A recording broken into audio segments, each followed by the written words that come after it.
How about that Kofi Kingston title reign, huh?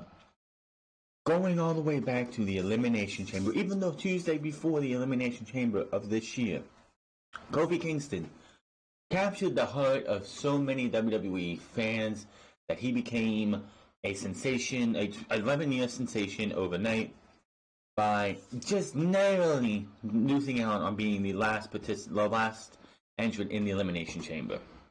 We go to the Elimination Chamber, and Kofi Kingston gives us another fantastic performance that so many people thought he was going to win the championship that night.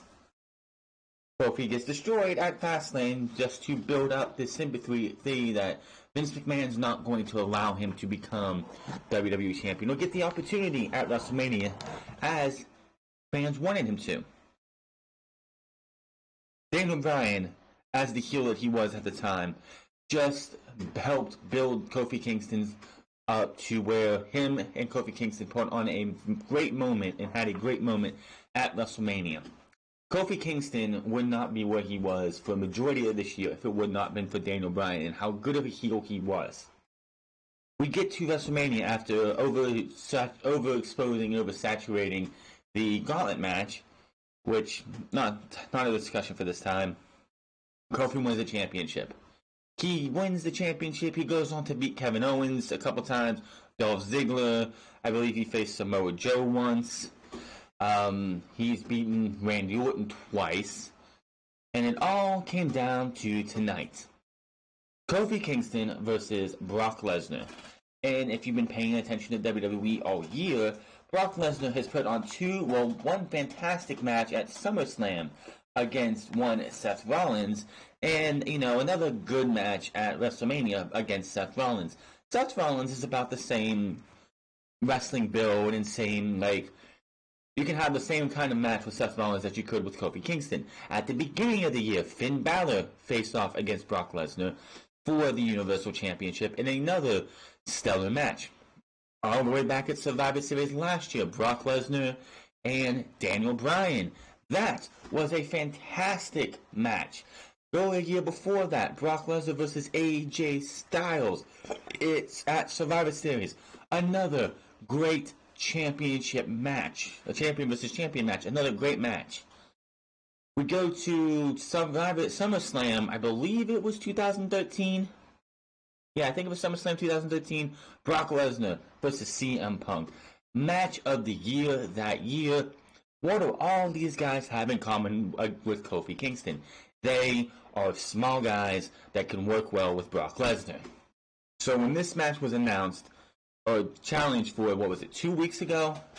On SmackDown Live, the next to last episode of SmackDown Live, we all thought this is going to be a fantastic match. Kofi Kingston and him are going to shell out and give us what was an awesome match.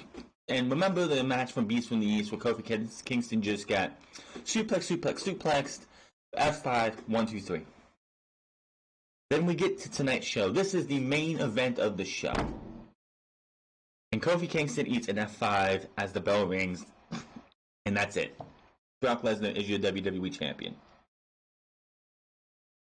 It's sad because I have been very critical of Kofi Kingston's WWE Championship reign. And earlier in the night, he gave you even more reason why he needed to lose the title tonight.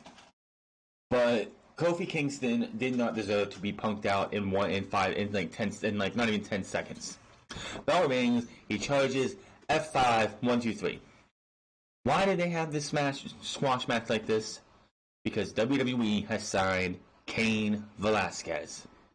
The show ended with Cain Velasquez coming to the ring with Rey Mysterio, beating the hell, starting to punch the hell out of Brock Lesnar. Brock Lesnar retreats, and we go off the air with Cain Velasquez and Rey Mysterio in the middle of the ring, wanting Brock Lesnar to come back into the ring, only for Brock Lesnar to not come back into the ring. WrestleRose put out a tweet saying tonight's show was going to feel like a mini WrestleMania.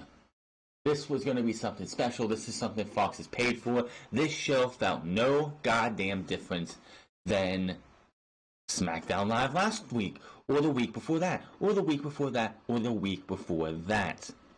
This show was not a good show. When you, like, WrestleVotes, I think it was, also put out a tweet tonight asking, if you watched all 4 shows, what was your top 4? How would you rank them? AEW number 1, NXT number 1 because of wrestling and the fact that it was just a great show. AEW a very, very close 2. Nothing in the 3 slot, unless you want to put Impact there. 4 was SmackDown and Raw tied because both shows were absolute garbage. SmackDown just Now they had the kickoff show. I didn't watch that, didn't give a shit about that. I will do this. SmackDown had a 2-man booth. Kofi Kingston, Michael Cole, and Corey Graves. Renee Young was nowhere to be seen. The only place that Renee Young was seen was during a post-show interview in gorilla position with Cain Velasquez and Rey Mysterio. That was the only time. And honestly, Cole and Graves on their own was much better than having Renee Young there and having the bickering and the fighting as you would always have. Was it better than Shivani, JR, and Excalibur, or Nigel McGuinness, Mauro Ranallo, and Beth Phoenix, or Dio Maddin, Jerry the King Lawler, and Tom Phillips, Vic Joseph? No, but it was way better than what we heard the last time we heard these guys on commentary. Speaking of Tom Phillips, he is now on the call for NXT UK with Nigel McGuinness taking the spot of Vic Joseph because Vic Joseph is, of course, working on Monday Night Raw. That's going to be a full-time gig. They're not going to want to have him be on 205 Live. On Monday Night Raw and NXT UK. I wonder who's doing 205 Live. I don't know. I didn't check that. Maybe it's Vic Joseph and Dio still. I highly doubt that, but out comes Vince McMahon and Stephanie. To all the fans in LA, you highly, highly disappoint me. I don't give a fuck who it is. Vince McMahon is running these shows directly into the ground. And he comes out and all you sing is, no chance! No chance in hell! Acting like, unless you boo this man and his daughter out of the fucking building, they are never going to get the message that these shows suck. I hope Fox is happy that they got SmackDown because tonight's show was absolutely atrocious. They welcome us to SmackDown. Vince welcomes us to Friday Night SmackDown. We go to the new opening package, which was pretty interesting. It was a nice package. It was Are You Ready by, AC/DC. Nice video package. Stage looks great, but here's the thing. New video package, new song, new stage, pyro. If you can be, is great and everything, but if you have the same 74-year-old, senile old fuck writing these shows are never going to get any better. This was another case of same old shit, different day. We go right to the ring and out comes the Raw Women's Champion Becky Lynch. Yes, the first thing that you see, the first superstar that you see on the season premiere of Friday Night SmackDown on Fox is the Raw Women's Champion. Not even Bayley, the SmackDown Women's Champion, but the Raw Women's Champion, Becky Lynch. So, yeah. You have Becky Lynch, the Raw Women's Champion, opening SmackDown. Does anyone else find a problem with that? The draft cannot come soon enough. These shows will not matter until next Friday and the Monday after that. Because quite honestly, this is just trash. Just having, Becky Lynch isn't trash, but just having the first person you see is Becky Lynch, who was a Raw superstar holding the Raw Women's Championship. Just, I don't know. She comes in, she has her steam, Cole's joined by ringside by Corey Graves. They welcome us once more. Becky stands with the mic and fans start chanting her name. She said it feels good to be back kicking off the first episode of Friday Night SmackDown. She says she smashed the glass ceilings here. This SmackDown is in my blood. This is where you guys let your voices be heard. This is where the game was changed and how you use your voices to raise her up. The show is in her blood. She thanks the fans and suggests repaying them by kicking someone's ass. Out comes King Baron Corbin, and I was like, oh shit. Here we go. The burial of King Corbin begins now. I don't want the King of the Ring to ever come back if they're going to do this to your King of the Ring. He asked Becky if she's listening to herself because everyone knows who should be kicking off the show, and that's the King. He approaches the ring and asks if she really thinks she's still the man. She says, just step 1 foot in the ring and let's find out. He gets 1 foot in the ring, and out comes The Rock to the huge, biggest pop of the time. By the way, Stone Cold Steve Austin was advertised for this show, was he not? Sting was advertised for the show, was he not? They were nowhere to be seen. I'm not complaining, I'm just like, you advertise these people, but they weren't there to be seen. So, what the hell? Rock walks to the stage for a minute, and his fans cheer on. He takes off his jacket and just tosses it onto the camera for a second. Pop from the crowd. Again, people need to stop falling for this shit because what? I guarantee you, yeah, Rock, they might have a big rating. I guarantee you once The Rock left, nobody stuck around because quite honestly, outside of, hey, here's a legend, hey, here's another legend, here's a couple other legends, they didn't have this thing, this show, like, just legend after legend after legend after legend. The Rock was the only big legend thing that they did on this show. He moves the jacket from the thing, goes to the fans, go crazy wild as he comes to the ring. He poses. Him and Becky have a nice little fist bump. Rock comes down and stares at Becky. He offers a hand, and they have their little fist. Raises his hand and wants to show some love to Corbin, but just waves him off. He does the SmackDown thing. Basically, he talks about how SmackDown became a word. He just said it to some jabroni, and it became a word. It became a show. It's in the dictionary. All of that. We're here live in front of millions. The Rock, the Man, and Cracky all waiting for The Rock to finally say The Rock has come back. So The Rock is pretty much here to do 2 things. Or 3 things. Pop the crowd, say his catchphrases. Okay, 4 things. Pop the crowd, say some catchphrases, spit some truths about SmackDown, and then take his shovel that he has with him, dig the dirt, and dig a hole, put Corbin in it, and bury him 6 feet under. That's pretty much what it was. He said the fans chant his name. He says home. Corbin says he just needs to make a correction. This isn't The Rock's home any longer, and he's not the Great One anymore. We're looking at the Great One and the most electrifying king of sports entertainment, and the king says, to know your role and shut your mouth, blah, blah, blah. Rock asks Becky to excuse him and if he can handle this one real quick. Rock says Corbin winning the King of the Ring doesn't make him king, or to dress a 35-year-old virgin hanging out at Comic-Con. Becky is the man, but we don't see her walking around with a pair of testicles because ha ha ha ha ha. Becky adds if she did that, they'd be bigger than Corbin's. Fan chant for Becky. Corbin says his testicles are perfectly adequate because we needed to fucking hear this. And will dress how he wants because he is superior to The Rock. Becky and everyone else. Corbin goes on about Los Angeles and knocks LeBron James. Now Rock asks Corbin if he thinks he is superior to everyone, including his boy LeBron. Corbin goes to respond, but Becky answers what it doesn't matter. Rock brings up Corbin retiring Hall of Famer Kurt Angle and some other accomplishments. Rock and Becky go on about Corbin calling him a super tough dude, and this leads to Rock getting the fans chant STD. Ha ha ha. Because that's what they think when they see him now. Because, yes, STDs are a fucking joke, Rock. STDs is a comedy spot. Are you kidding me? That is offensive to those who have STDs. That is just... Who wrote this shit? Is this something that just came off The Rock's hand? Because the last thing we need to have is when Corbin is walking to the ring, STD, STD. No. No. That is just stupid. Becky says that's going to stick with Corbin for life. I hope the hell it doesn't.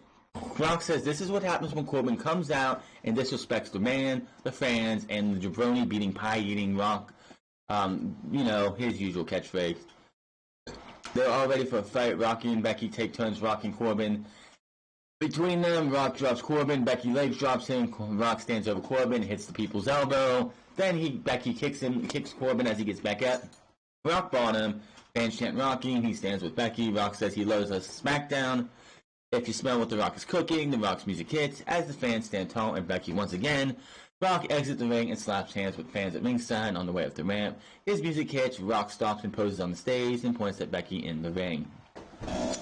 And that was the opening segment.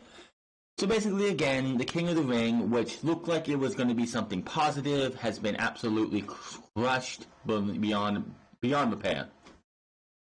I hate nostalgia acts coming back because all they do is a heel, most likely a heel, somebody who's a heel who needs to stay built up, gets squashed in the end. It happened with, who was it? The Revival back at Raw 25 last year. It happened... It just always seems to happen. Like, remember when Raw 1000 happened and they had DX have the reunion?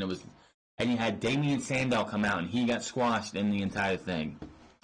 Stop bringing your nostalgia acts out because you're going to you're just going to hurt your current superstars. We see Sasha Banks and Bayley backstage. The tag team match will be next. Sasha Banks and Bayley versus Charlotte and Becky Lynch. We see Maria Menounos at ringside with Hall of Famers Lita and Trish. Raw Women's Champion Becky Lynch waits in the ring as her partners come out with Pyro, Charlotte Flair. Sasha Banks is out first for her team. SmackDown Women's Champion Bayley joins her at the stage and they head to the ring. If you saw the match in Madison Square Garden, this is about the same match that you saw here. The only difference is Bayley taps out to Charlotte Flair. So what does that mean? Well, at Hell in a Cell, we have our fourth match. Yes, we have 4 matches. And since WWE has not given us the dignity of having a complete card before Friday, I'm not doing your normal predictions. I'll have something on Unscripted this Sunday. There's literally no fucking reason to put a predictions up if there's only 4 matches. But... yes, Bayley versus Charlotte Flair. I do fully expect Bayley to drop the championship, even though I was hoping we would see something else. But we will have to wait and see. We send them backstage for Fox NFL sports reporter Erin Andrews, who I'm pretty sure was at CenturyLink Field last night working the Fams Seahawks game. So, there you go. She's with Xavier Woods, Big E, and WWE Champion Kofi Kingston, who... comes in, dancing, hopping, skipping around, not taking a championship match seriously that he has later in the night. So, another indictment on Kofi Kingston. He never seemed like a serious champion. He always seemed to be a goofball. I mean, there is a time and a place to goof around. There's a time and a place to act goofy. You are the WWE Champion. Going up against Brock Lesnar later in this night. Yes, it was a 1-minute squash. It was not even 1 minute. It was like 20-second squash, if that.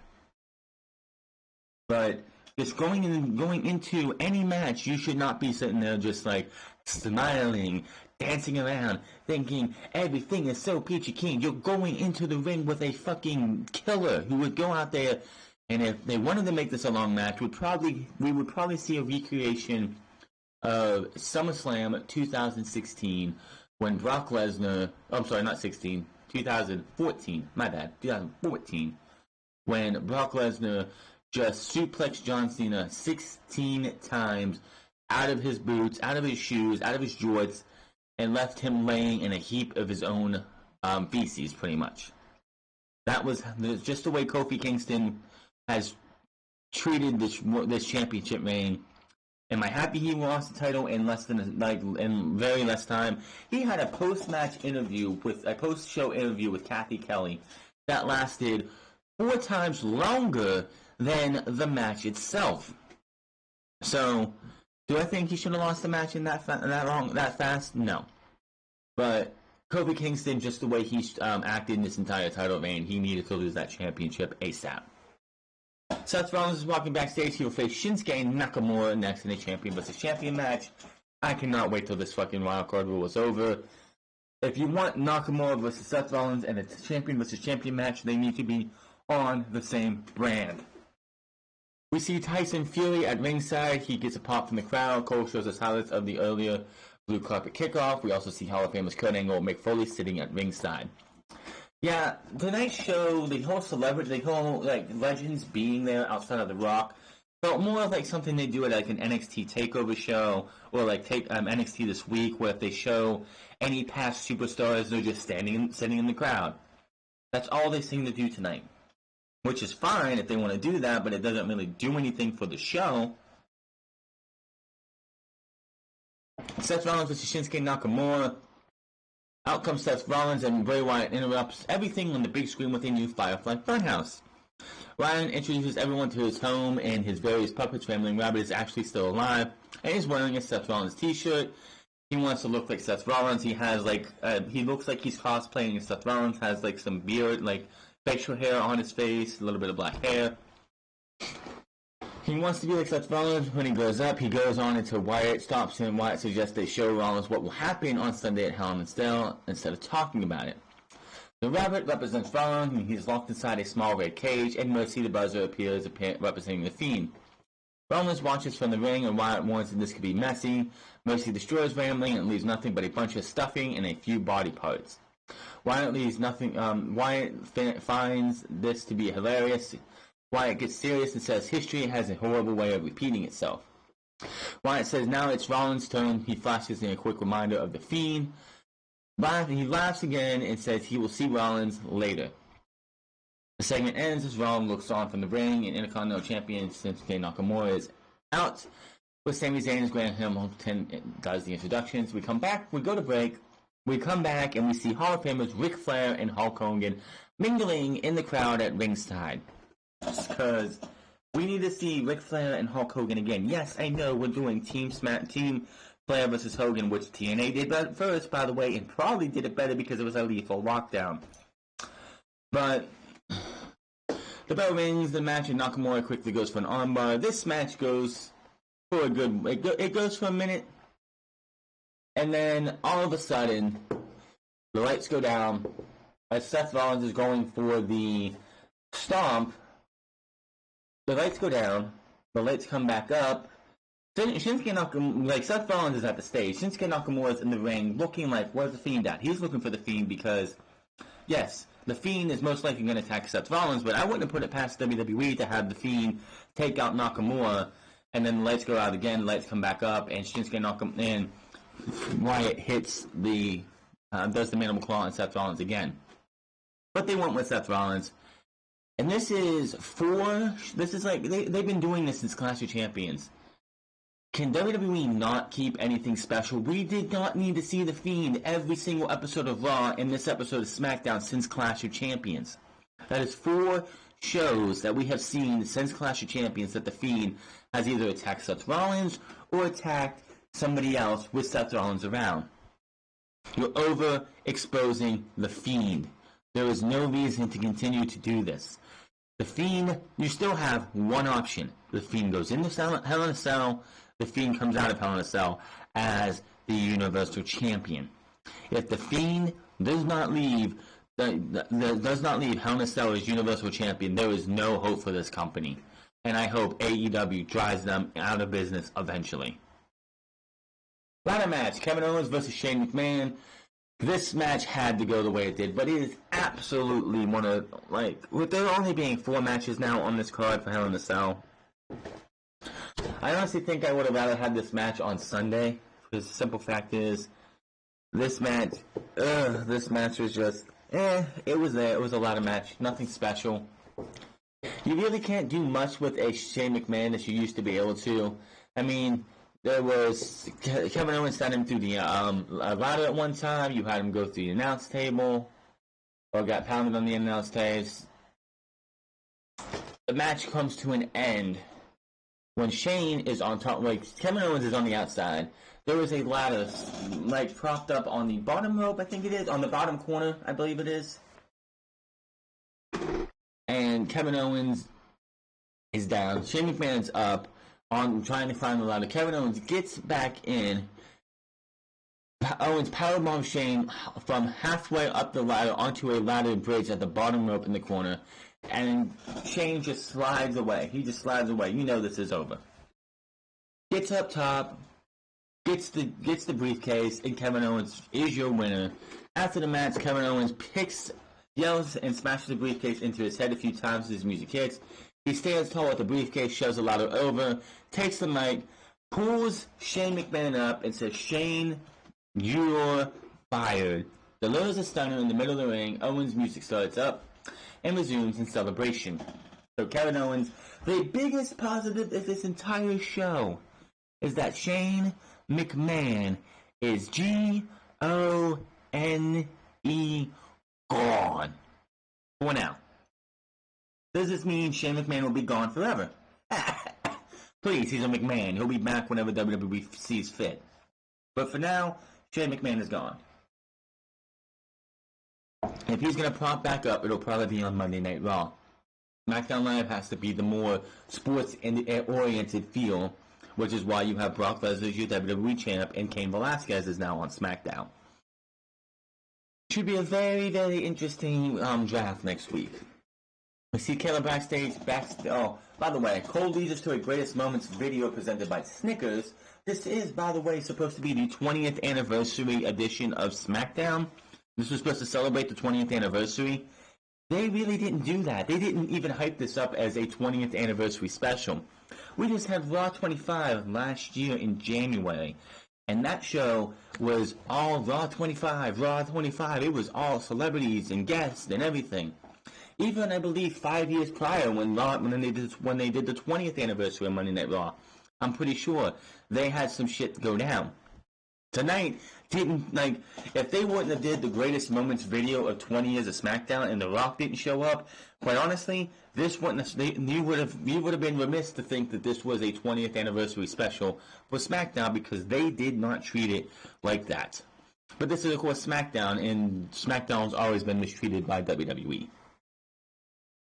The Braun Strowman, The Miz, Heavy Machinery, Dolph Ziggler versus Dolph Ziggler, Robert Roode, Randy Orton, and AJ Styles. Why did this match happen? There was no reason for this match. The only reason this match happened was because, as I mentioned earlier, Tyson Fury was sitting at ringside. They brought Tyson Fury out for whatever reason. WWE. During this match, Braun Strowman is doing his running around. He runs over everybody, except for Dolph Ziggler. He ran over Robert Roode. He ran over Randy Orton. He ran over AJ Styles. Dolph Ziggler was in the ring because he's a legal man. So everyone else is down on the babyface side.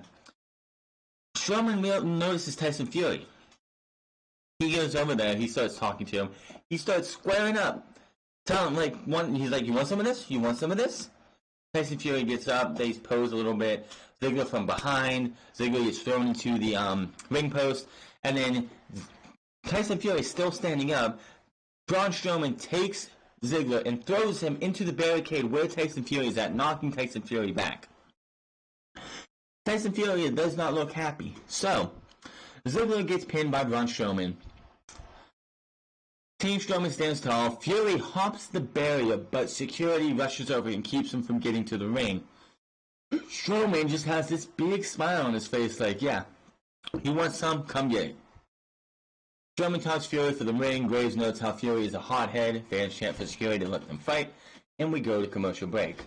So not only is WWE building for a Cain Velasquez Brock Lesnar match, but they are also looking to build Braun Strowman versus Tyson Fury.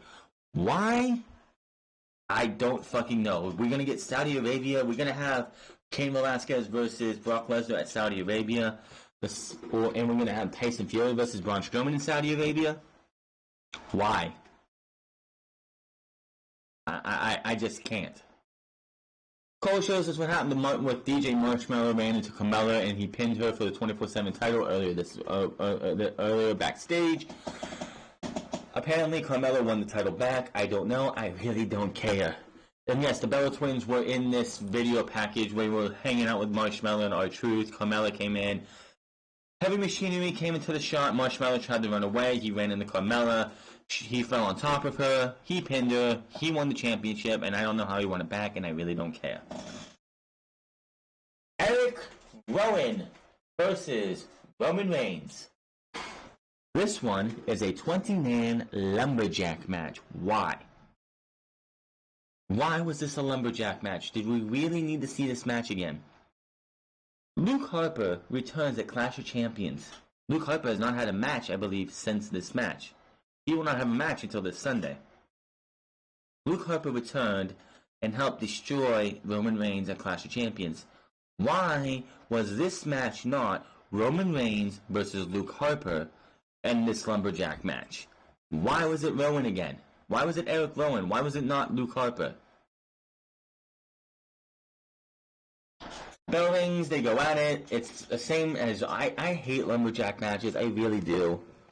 It's the same shit over and over. You have a match, everyone gets involved, all hell breaks loose, and the next thing you know, the babyface or the heel wins, and all the commotion. Luke Harper fights off some lumberjacks. Brian gets up from commentary and attacks Harper, but Harper fights. A brawl breaks out at ringside, as it always does. Reigns runs the ropes and leaps out, taking down a large group of superstars. Rowan comes out and powerbombs Ali into Reigns. Rowan brings it back into the ring and nails Reigns with a crossbody for a close 2.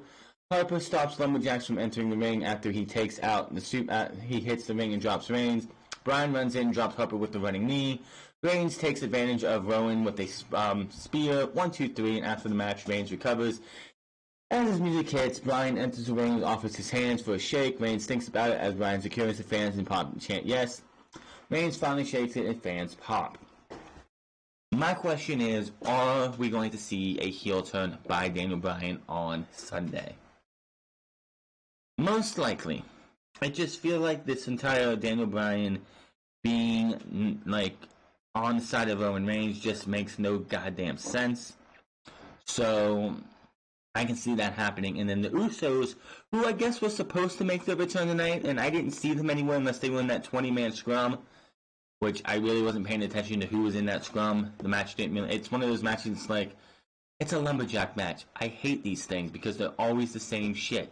You have a match, it could be pretty decent, everything breaks down, people get into the ring, it's a big brawl, P6 brawl, something happens in the commotion, and then we get a pinfall. And it's the same thing with a lumberjack match every fucking time. I can't stand it. And then Brock Lesnar versus Kofi Kingston. 1 F5, and it was over. That was that. Kofi Kingston held that championship for exactly 180 days. Kofi Kingston had a very underwhelming championship run. Very, very underwhelming championship run. His best match in the championship run was against Daniel Bryan. His matches with Kevin Owens, underwhelming. Dolph Ziggler, underwhelming. Samoa Joe, underwhelming. Randy Orton, snooze fest. And then it ended and culminated in a one-move squash. Anybody who thinks Kofi Kingston is going to be in the WWE Championship picture from here on out, you are out of your mind. Kofi Kingston is going back to the tag team division to be a third member of the New Day. His time in the WWE title picture is over. It was a good run for him, 180 days. Not everyone gets that long of a title run, but it's over. Kofi is done. He had his title run, and that is that. I would fully expect the New Day to go to Raw, by the way, so I think Kofi Kingston's time on SmackDown is done. But the simple fact is, Raw is going to be the comedy show, SmackDown is going to be the serious sports show, and the New Day do not fit with the new SmackDown at all. Ooh, yeah, so I will have a prediction show going up on sometime this week for the draft. I'm going to do it after Monday, of course. We are going to have an episode of Tuesday Night Free Match this week. I'm still narrowing down what I'm going to be watching and reviewing, but until then, this is your SmackDown, Friday Night SmackDown review for 10/4/2019. Hit that subscribe button, comment down below, like or dislike this video. Find me on Twitch and Twitter at The France Club, and I'll see you guys Sunday for Unscripted and then Hell in a Cell. Until then, my name is France, and I'll see you guys later.